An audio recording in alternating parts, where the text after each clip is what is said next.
Halo, salam jumpa dalam acara Kesehatan Jiwa.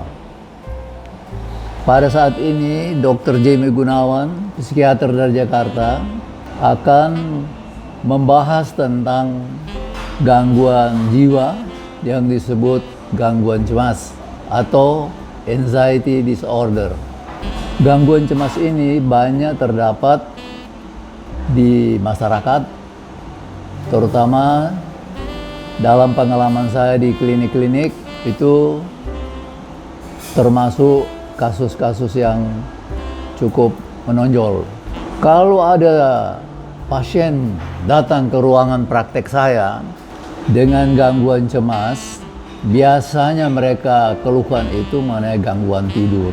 Kemudian mereka akan bercerita tentang persoalan-persoalan atau hal-hal yang kira-kira menyebabkan mereka itu susah tidur.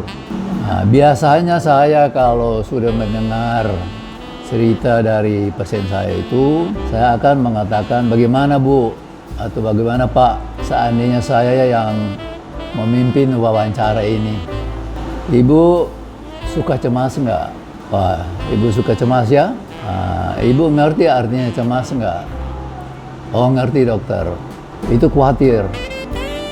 Ya, Ibu tidak salah, benar itu.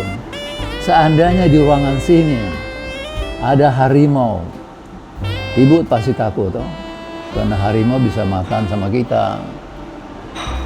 Jadi bukan cuma Ibu yang takut, tapi saya juga takut. Karena dia bisa mengancam jiwa kita. Jadi ada objek harimau dan kita terancam juga diri kita. Jadi ada yang mengancam dan kita terancam jiwa kita. Nah itu namanya takut. Kalau harimau itu tidak ada, lantas kita masih takut-takut, nah itu namanya cemas. Fearful feeling comes from nowhere. Jadi ada perasaan takut tapi tidak tahu datangnya dari mana. Not from anywhere. Tidak tahu juga dari mana. Kadang-kadang cemas ini suka dikacaukan dengan atau disamakan dengan stres.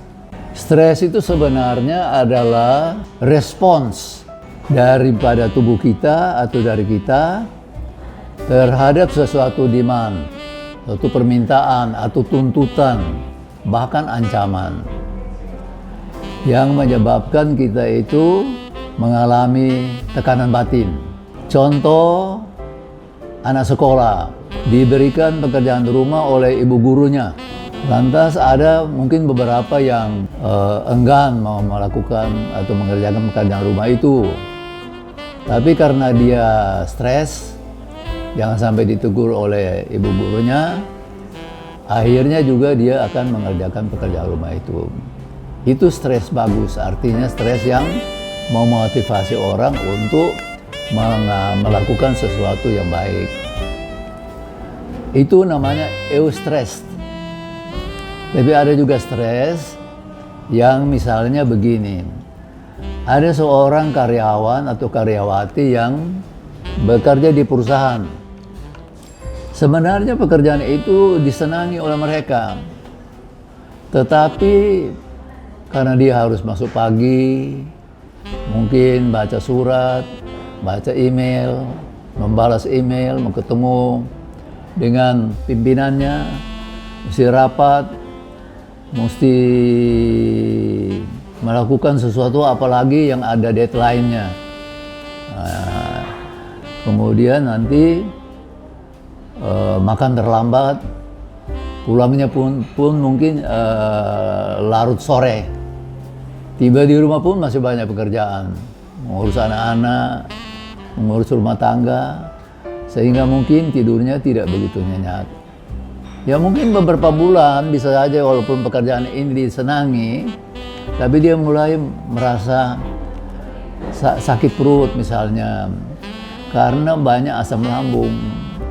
Jadi mulai ada gejala-gejala fisik, atau mungkin debar-debar jantung, napas pendek, kencang belakang leher, sehingga ya dia menderita yang orang biasa bilang psikosomatik.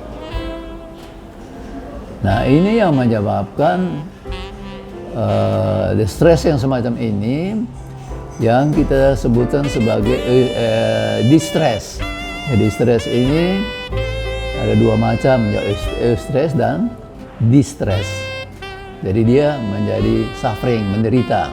Gejala-gejala daripada cemas itu sudah pasti ada cemasnya.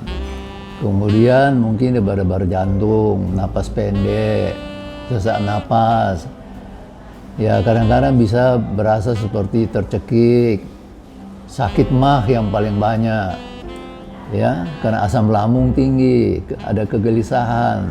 Biasanya juga kencang belakang leher, kencang otot-otot sekitar kepala sehingga sakit kepala, kencang otot-otot badan, karena nervous tension itu menyebabkan muscle tension, sehingga ada sakit badan juga.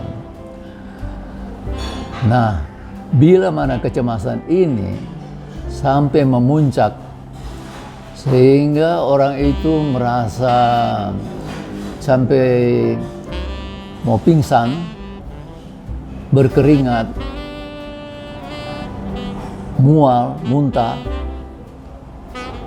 takut mati, takut gila, takut nggak bisa mengendalikan diri, mungkin ada sakit di dada, dan terjadi pada malam hari misalnya. Mungkin saja ada anggota keluarga yang mengatakan, barangkali dia sakit, dia serangan jantung.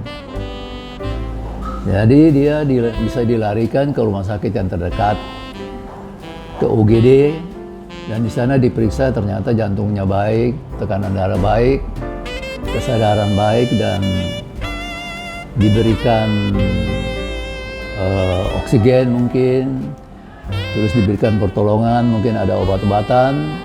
Setelah 1-2 jam ya dia sudah bisa kembali ke rumahnya. Nah, ini yang namanya serangan panik. Dari kecemasan yang sudah memuncak sehingga timbullah panic attack atau serangan panik.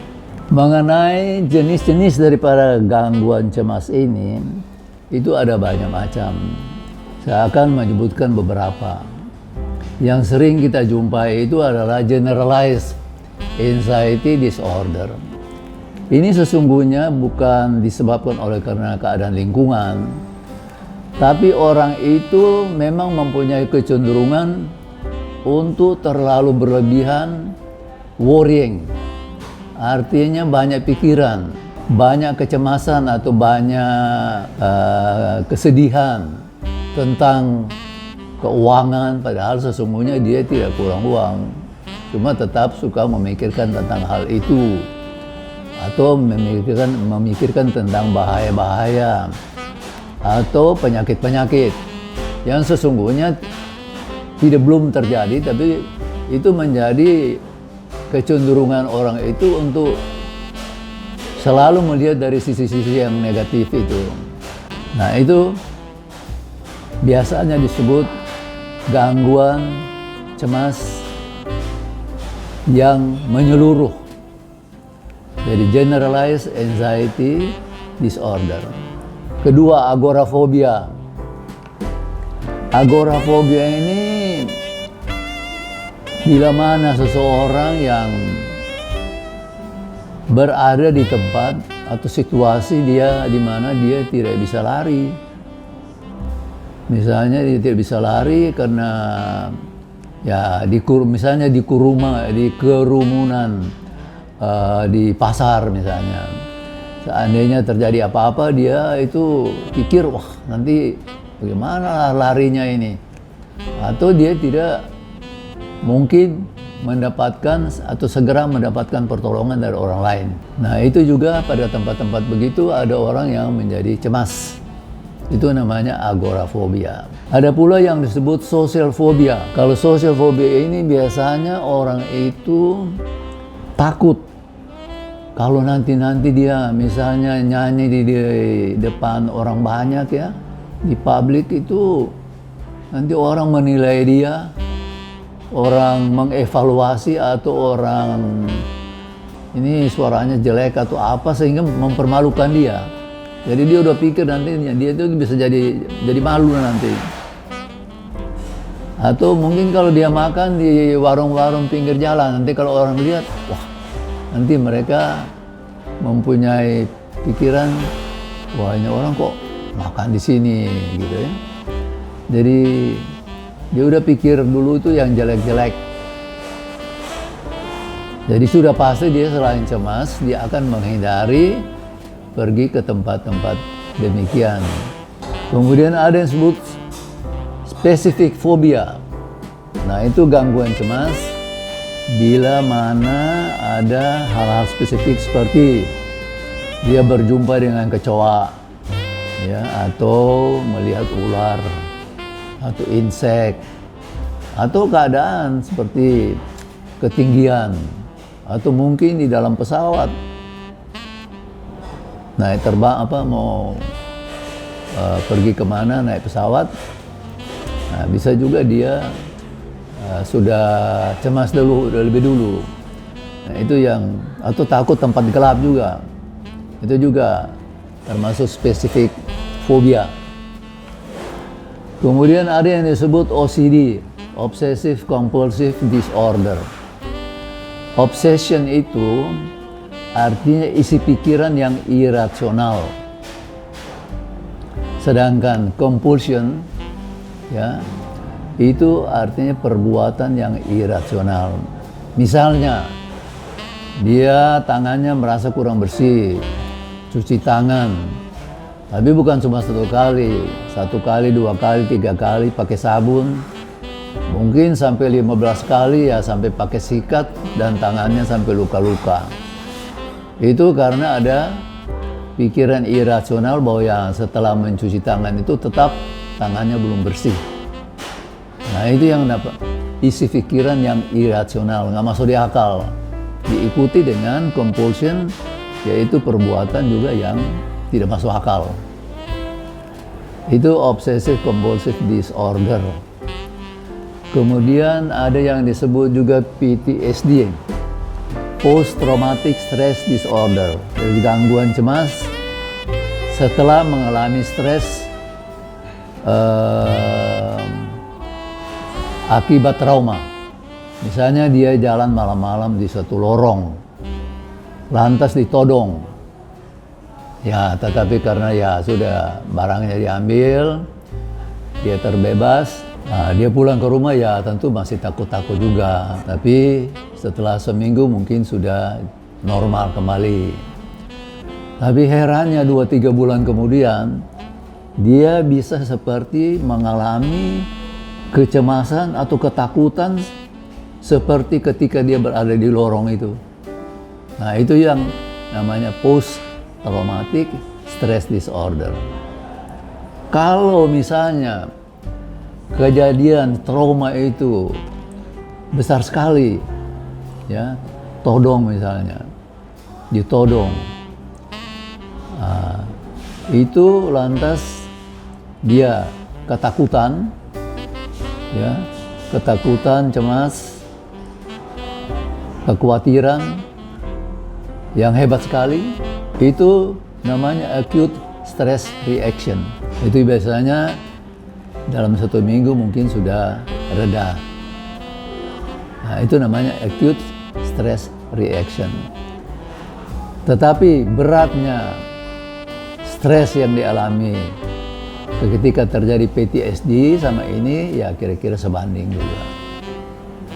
Tapi biasanya acute stress reaction tidak selalu harus menjadi PTSD. Artinya tidak selalu mesti 2-3 bulan lantas dia mesti sakit lagi itu. Peristiwa pada saat itu berat, dia sakit, takut, tapi sesudah itu dia sudah baik kembali. Kemudian saya ingin membicarakan tentang penyebab dari penyakit ini atau gangguan ini. Biasanya ada faktor genetik, biological, dan genetik. Artinya faktor otak dan faktor gen. Itu inherited, diwariskan. Nah, tidak selalu orang yang punya gen itu harus sakit. Tapi ada faktor yang lain, misalnya faktor psikologis. Yaitu sejak dia dilahirkan sampai sekarang ini, banyakkah stres yang dialami dalam kehidupannya? Misalnya, adakah terjadi perceraian dalam keluarga? Adakah peperangan? Atau orang yang sakit lama sekali, nggak sembuh-sembuh di rumah? Adakah tsunami, gempa bumi yang hebat? Ya, atau keadaan ekonomi yang sangat minimum sekali ya, jadi penderitaan. Itu juga ikut serta menentukan dia akan jadi sakit atau tidak. Dan yang terakhir sebagai trigger biasanya dari environmental stress atau stres lingkungan hidup. Jadi trigger ini yang mencetuskan, yang memprecipitate terjadinya atau munculnya atau manifestasinya daripada gejala-gejala gangguan tersebut. Kemudian mengenai pengobatan atau treatment atau terapi, itu tidak akan saya bicarakan di sini, tapi saya mengharapkan kalau ada kasus-kasus gangguan cemas, tidak usah ragu-ragu bawa ke rumah sakit yang terdekat atau di klinik-klinik yang terdekat, karena sekarang ini sudah banyak psikiater di tempat tersebut, juga banyak psikolog juga. Jadi dengan mudah orang-orang yang gangguan ini bisa memperoleh pertolongan. Mengenai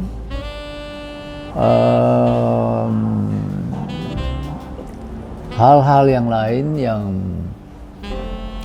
saya ingin katakan juga, bahwa gangguan cemas ini cenderung menjadi menahun. Jadi anxiety disorder ini tends to become chronic. Dan biasanya juga gangguan cemas ini suka ada co-travel atau comorbidity, teman wisata. Misalnya depresi. Yang paling sering itu cemas dan depresi. Mungkin juga karena cemas yang lama tidak diobatin, sehingga satu waktu dia pikir, wah kapan sakit gua ini bisa baik. Lantas karena faktor-faktor yang lain juga yang menunjang terjadinya depresi. Jadi yang diobati nanti bukan cuma cemas tapi depresinya juga. Jadi menjadi lebih rumit. Lebih baik kalau ada gangguan cemas, cepat-cepat pergi ke rumah sakit terdekat, meminta bantuan dari psikiater. Dan yang terakhir ya, saya selalu ingatkan supaya selalu diperhatikan bahwa tidak ada sehat itu tanpa kesehatan jiwa. There is no way for a healthy person without mental health. Sekian dan terima kasih. Matur nuwun.